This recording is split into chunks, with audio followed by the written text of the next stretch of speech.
વડોદરા શહેરના મચ્છીપીટ વિસ્તારના મુખ્ય રસ્તા પર કચરાના ઢગલા અને ગંદકી જોવા મળતા રોગચાળાની ભીતિ સેવાઈ રહી છે। વડોદરા શહેરને સ્માર્ટ સિટીનું બિરુદ મળેલ છે। ખાસ કરીને સ્માર્ટ સિટીને લગતા પ્રોજેક્ટ પણ ચાલી રહ્યા છે, તો એની બીજી તરફ આજ સ્માર્ટ સિટીમાં ગંદકીનું સામ્રાજ્ય ઠેર ઠેર જોવા મળી રહ્યું છે। જે મેક્સિકાની બે બાજુ હોય છે, એવી જ રીતે વડોદરા શહેરની બીજી બાજુ અહીં જોઈ શકો છો। ચોમાસાની ઋતુમાં આ રીતે કચરાના ઢગલા જોતા જ રોગચાળો માજા મૂકે તેવા આ દ્રશ્યો શહેરના મચ્છીપીટ વિસ્તારના છે કે જ્યાં ખૂબ જ મોટા પ્રમાણમાં ગંદકી જોવા મળી રહી છે। કચરાના ઢગલા રસ્તા પર જોવા મળતા રોગચાળાની ભીતિ સેવાઈ રહી છે। શહેરમાં સ્માર્ટ સિટી હેઠળ વડોદરા કોર્પોરેશન દ્વારા પ્રાથમિક સુવિધાના નામે કરોડો રૂપિયાનો ખર્ચ પૂરો પાડવામાં આવતો હોય છે, પરંતુ આજે પણ ચારેય ઝોનમાં શુદ્ધ પાણી ન મળવું, ઉબડખાબડ રોડ રસ્તા અને ગંદકીનું સામ્રાજ્ય જોવા મળે છે।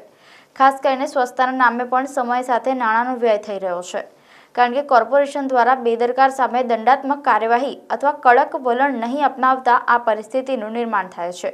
સ્માર્ટ સિટીના સ્માર્ટ શાસકો યોગ્ય પગલાં નહીં લે તો શહેરમાં રોગચાળો ફાટી નીકળે તેવી સ્થિતિ છે।